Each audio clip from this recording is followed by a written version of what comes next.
The desert didn't forgive mistakes. Hannah learned that lesson the moment the horizon stopped shifting and began closing in instead. Heat shimmered like ghostly water over the sand, mocking her thirst. Her horse had bolted hours ago, spooked by a rattler hidden beneath scrub. Since then, Hannah had been walking boots filling with sand, tongue dry as old parchment, canteen empty and useless at her side. She had grown up in harsh country, but this land felt different, meaner, like it watched and waited. She pressed her hand to her brow and squinted. That was when she saw a dark wood against pale earth. A structure that didn't belong to mirages or desperation. A well. Her heart kicked painfully. Wells didn't exist out here, not on any map her father had ever drawn. But her legs carried her forward anyway, stubborn as hope. The well was old half-collapsed stone ring, a leaning post where a bucket once hung. The rope was frayed but intact. Hannah dropped to her knees and peered into the darkness. She couldn't see water, but she could smell it. Cool, real. She pulled. The bucket came up heavy. Water sloshed against cracked wood, and Hannah laughed a broken, breathless sound before dipping her hands and drinking without care. The water tasted of iron and earth, but it was life. She drank until tears ran down her cheeks and dripped back into the well. That's far enough. The voice behind her was rough, cautious, and very real. Hannah froze, then slowly turned. He stood several yards back, hat low, dust coating his coat and beard. His rifle wasn't raised, but his hand rested close enough to make his meaning clear. He looked as worn by the desert as she felt sunburned skin, cracked lips, eyes sharp with hunger and calculation. I found it, Hannah said, lifting her chin despite the tremor in her hands. So did I, he replied. 2 days ago. Her stomach tightened. Then why didn't you leave? He hesitated. Just long enough. My horse died, he said. Same as yours, I reckon. Silence stretched between them, thick with heat and mistrust. I'm Hannah, she said finally. I won't pretend I can fight you, but if we start killing each other over water, neither of us walks away. The man studied her like he was weighing more than words. Then he nodded once. Gabriel, he said. And you're right. He stepped closer, keeping a careful distance, and knelt opposite her at the well's edge. Hannah watched his hands steady, restrained as he dipped the bucket again. He drank slower than she had, disciplined, like someone used to scarcity. They sat in silence afterward, backs against the stone ring, sharing the narrow shade the well provided. How long does it last? Hannah asked. Hard to say, Gabriel replied. Water's low, but it's steady. Could keep 2 people alive for a while. Not forever. Then we make a pact, she said. He raised an eyebrow. We share, Hannah continued. Water, shelter. Until one of us finds a way out. We both do. Gabriel considered her. The way her shoulders squared, despite exhaustion. The quiet strength beneath her worn dress and dust-streaked face. And if one of us breaks it, then the desert decides, she said softly. A slow smile tugged at the corner of his mouth.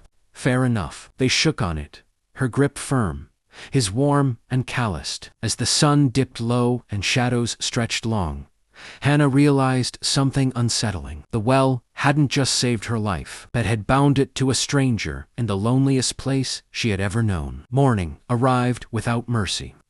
The sun crested the dunes like a watchful eye, spilling heat across the sand before Hannah had fully opened hers. She stirred beneath the thin shade they'd rigged from Gabriel's coat and her shawl, the well's stone wall pressing cool against her back. For a moment, she forgot where she was. Then, thirst reminded her. Gabriel was already awake. He sat near the well, methodically checking the rope, tightening a knot, testing the bucket's weight, as if routine could bring order to a place that thrived on chaos. You sleep light, he said, without looking up. Hard not to out here, Hannah replied, sitting up. Sand clung to her hair and clothes. I kept thinking the well would vanish. He finally glanced at her. I worried the same. They shared the first drink of the day carefully. 3 pulls of the bucket, measured sips, no waste. Gabriel insisted on marking the stone wall with chalk-short lines that represented what they took and when. "We ration," he said. "Doesn't matter how thirsty we feel. This well's generous, but not kind." Hannah nodded. She'd learned early that survival wasn't about comfort, it was about discipline. They spent the morning improving their camp. Gabriel salvaged wood from the collapsed frame, while Hannah dug shallow trenches to catch shade and redirect sand. Their movements became coordinated without discussion, like they'd rehearsed this dance long before meeting. By midday, the heat pressed down hard enough to make the air feel thick. They retreated to the narrow shade and shared what little food remained to dried apples and a strip of salted meat. Gabriel broke everything evenly, precise, down to the last bite. "You always divide things like that?" Hannah asked. "Fairness keeps people honest," he replied. "And alive." She studied him while he ate.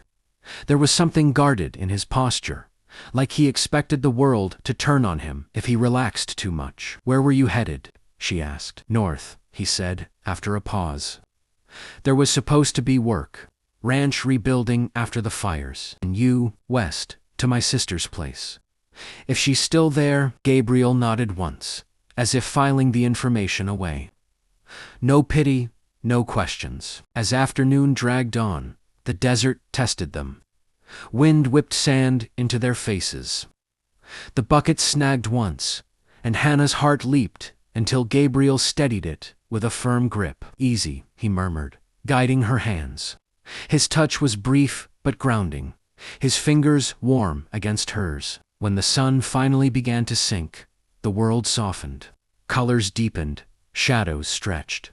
For the first time since arriving, Hannah felt something close to calm. They sat side by side, watching the sky turn gold, then red. "I don't trust people easily," Gabriel said suddenly. Hannah glanced at him. "I figured, but you didn't panic," he continued. "Didn't lie. Didn't try to take more than your share. And you didn't pull your rifle," she said. "That counts for something." He huffed a quiet laugh. "Guess we're both surprises." Night brought cold sharp enough to bite. They shared the blanket without ceremony, backs touching at first, then slowly leaning closer as the temperature dropped.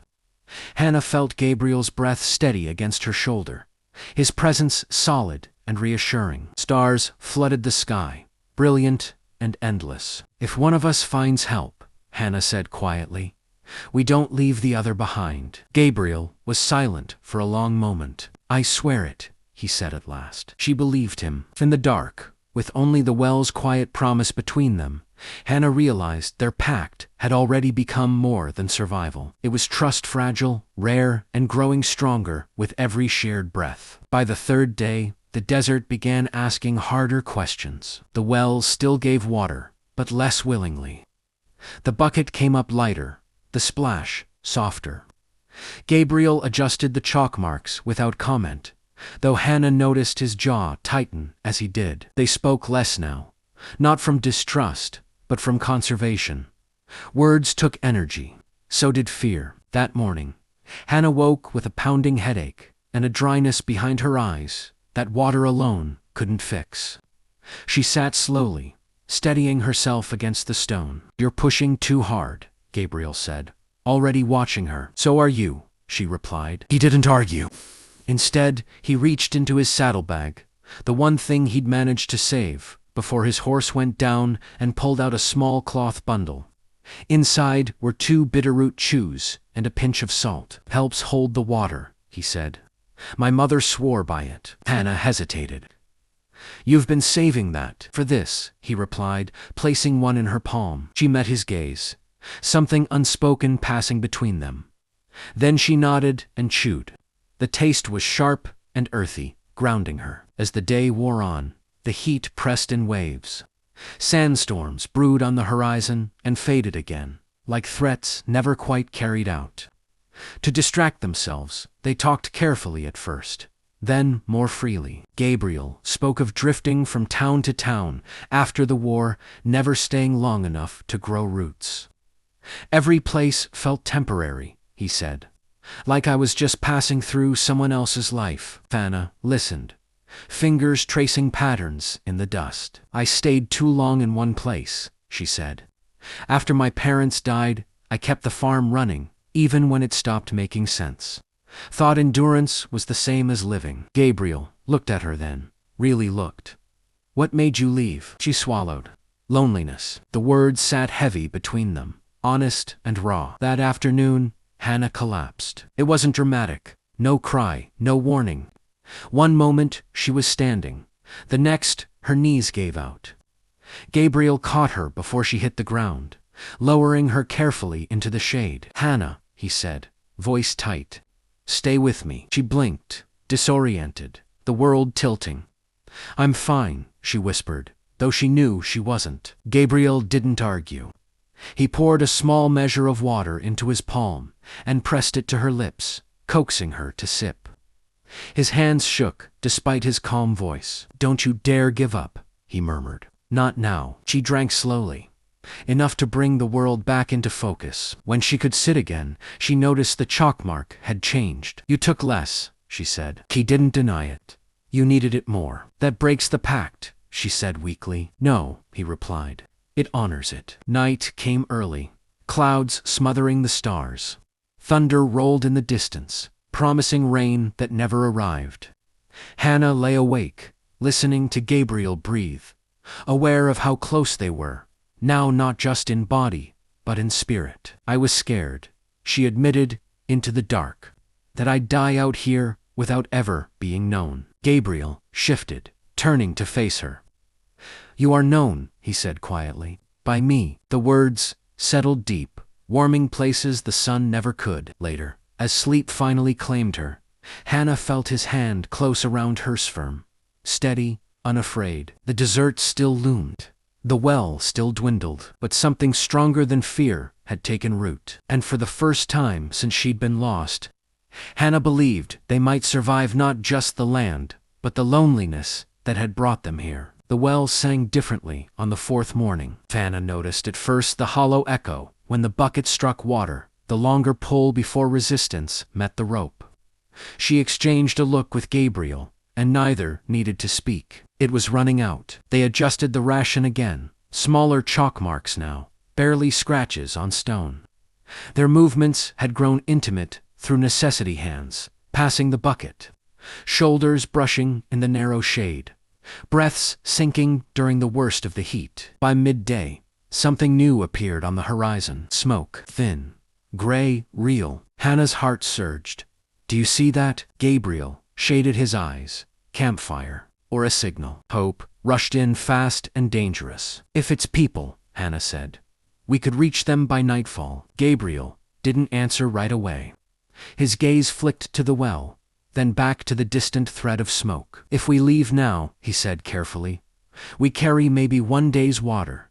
If we're wrong—" "I know," she said. Silence pressed in, heavier than the heat. Leaving meant risk.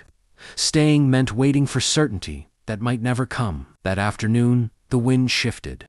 The smoke wavered, thinned, then disappeared entirely. Hannah felt the loss like a physical ache. "They were moving," she said. "Or the fire died," Gabriel replied. She sank down beside the well, exhaustion flooding her limbs. "I don't know which is worse." Gabriel crouched in front of her. "Look at me." She did. "We don't decide today," he said. "We survive today." As night fell, clouds gathered again, thick, bruised purple against the darkening sky. Thunder growled closer this time, shaking the ground beneath them. Rain came suddenly, violently. Hannah gasped as the first drops struck her face, then laughed as the sky opened. They scrambled, spreading cloth and canvas, cupping their hands, letting the water soak their clothes and skin. The trenches Hannah had dug filled quickly, guiding runoff toward the well. For a brief, glorious hour, the desert relented. When the storm passed, the well's echo had changed, again deeper, fuller. Hannah slumped against the stone, soaked and shivering, relief crashing over her. Gabriel draped the blanket around her shoulders, his hands lingering longer than necessary. "You did that," he said. "Those trenches, we did," she corrected. They sat close, sharing warmth, listening to the desert settle into silence once more. "I've been alone a long time," Gabriel said quietly. "Longer than I realized." Hannah leaned her head against his shoulder. "So have I." He hesitated, then rested his cheek against her hair. The gesture was gentle, reverent, as if he understood the weight of what it meant. "If we get out of this," he said, voice low, "I don't want to go back to passing through." Her breath caught. "Neither do I." Stars emerged, one by one, bright after the storm. The well, renewed for now, stood silent witness to the promise forming between them. They didn't kiss. They didn't need to. In the heart of the desert, with survival still uncertain, Hannah knew one truth with startling clarity. Whatever lay beyond, this place-town's roads, futures it, would no longer be faced alone. The pact had grown roots, and love, like water, had found a way to rise where nothing else should have. The desert woke quietly on the 5th day, as if aware something was about to change. Hannah stood at the edge of the well, just after dawn, lowering the bucket with careful hands. The rope moved smoother now, the echo deeper than it had been days before. The storm had given them a gift, but gifts in the desert were never permanent. She drew the bucket up and smiled faintly. Enough water for travel. Not abundance, but possibility. Gabriel approached, boots crunching softly in the sand. "You're thinking the same thing I am." "We don't wait for the well to fail us," Hannah said. "We leave while it's still helping." He nodded. "Northwest, there's an old trade route, not far from here. If we hit it, we'll find people." They packed in silence, the kind that came from understanding rather than distance. The camp they'd built humble shade, worn chalk marks, trampled sand felt, strangely sacred now. This place had been a trial, a refuge, a beginning. Before they left, Hannah paused. She untied the rope and re-secured it carefully, reinforcing the knots, checking the bucket. "For whoever comes next," she said. Gabriel watched her, something deep and steady in his eyes. "You always think beyond yourself." "So do you," she replied. "You just don't say it out loud." They started walking as the sun rose, sharing the weight of the water between them. Each step away from the well felt heavier than the last, but neither looked back. The journey was brutal. Heat bore down, wind fought them. Once, Hannah stumbled, and Gabriel caught her without a word, steadying her until she could stand again. Later, when his steps slowed, she pressed the canteen into his hand, insisting he drink first. The pact held. By late afternoon, the land began to change. Scrub thickened, rocks broke the sand. Then faint but unmistakable wagon tracks cut across the earth. Hannah dropped to her knees, laughter and tears spilling out together. "We made it." Gabriel stood there, staring at the tracks like they might vanish. Then he exhaled, a long breath that sounded like release after years of holding on. They didn't speak as they followed the trail. Words felt too small. Near sunset, they found people, a small caravan, tired but alive. Hands reached out, voices asked questions. Water was offered freely. As the desert finally loosened its grip, Hannah felt Gabriel's fingers lace through hers, firm and grounding. Days later, in a town that smelled of dust and bread and horses, they sat together outside, a modest in clean clothes replaced rags, full bellies replaced hunger, yet neither felt whole until they spoke of what came next. "I was headed north," Gabriel said. "Work, a place to stay." Hannah looked at him. "My sister's farm is west. She could use help, I could use company." He smiled, then not cautious, not guarded, but open. "I'd like that." She leaned into him, her head resting against his shoulder. "Funny," she said softly. "We thought the well saved us." "It did," he replied. "Just not the way we expected." The desert had stripped them down to truth-fear, kindness, devotion.